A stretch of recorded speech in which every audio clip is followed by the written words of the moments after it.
The Department of Justice letter started as a parent complaint about APS, passed along by Representative Michelle Lujan Grisham.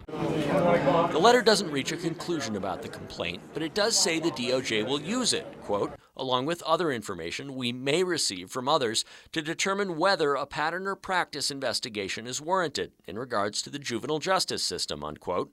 Specifically, does the district too often turn to juvenile justice to solve disciplinary problems, especially when it comes to disabled students?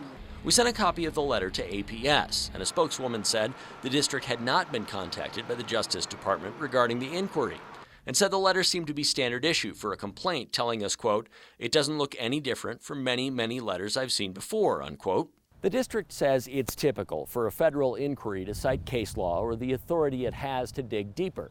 But several sources told News 13 that while the DOJ's response does not promise an investigation, it is far from being a form letter. Albuquerque attorney Joe Kennedy has handled clients whose children have been arrested at APS. It's a lack of developing really uniform policies and following through with the uniform policies. Depending on an individual school's administration and the school resource officer, Kennedy says, a child may be just as likely to end up arrested as they are to be scolded. Burping in class, a child who was arrested for not handing over her cell phone, a child who was arrested for not going to in-school suspension. Arrested for these things, absolutely. The impact to a student living with a disability, Kennedy says, can be profound.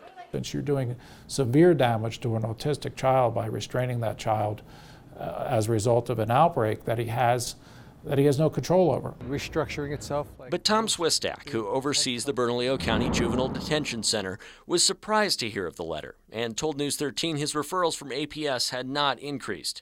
The DOJ didn't comment by news time. Matt Grubbs, KRQE News 13.